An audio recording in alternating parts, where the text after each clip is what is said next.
I don't know what Grant Morrison was smoking when he wrote this, but I want to try it out. Morrison is such a great writer. He really is.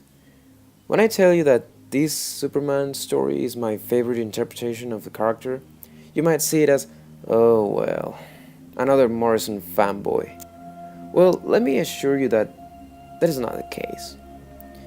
Because this whole review comes from someone who doesn't like Superman that much. But let me explain. It's not that I don't like the character, it's that most interpretations just suck. You see, Superman is a very tricky character. When writers understand him, he can be really awesome. And when they don't, he can be a pain in the ass. Frank Miller. It all comes down to this question. Should Superman be a relatable character? Some say he should. Case in point, the Man of Steel movie. But that's another case, and that's another review, another video. Let's just not get into that yet. Some say he shouldn't. I say he needs to be just relatable enough. And that's the tricky part. Because he's supposed to represent all the best in humanity. A Renaissance idea of the ideal man. Perfect in mind, body, and intention.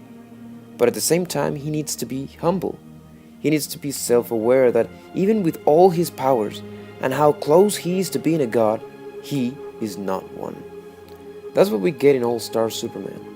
And I love this book for it. And the irony of it all is that by the end of the book, he kind of becomes a god.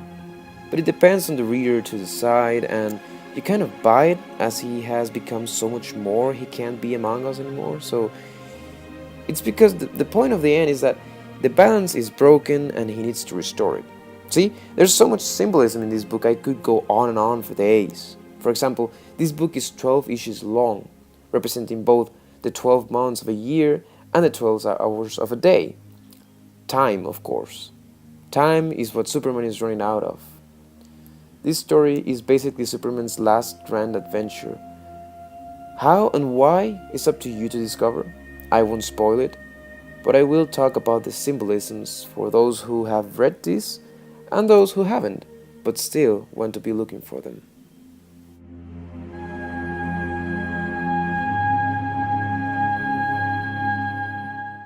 As always, for humanity to be safe, there has to be a sacrifice.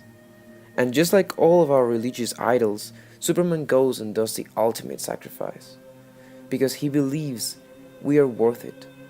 Because he believes there's a bright future waiting for us. And like all our religious idols, he left a backup plan and the promise of a comeback to inspire us to go on.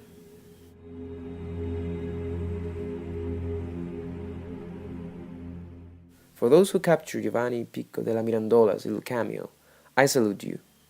For those who didn't, I invite you to look it up. It will nurture your day. Basically, there's a little panel with a line that defines why Superman won't give up on humanity. Why our destiny is to follow his example. It says that we are imitators. We were not meant to swim underwater, yet we explore the deep seas. We were not meant to fly, yet we have traveled to the moon. Now there's this angelical creature. Let's be like him. Let us be like angels and meet him at the sun.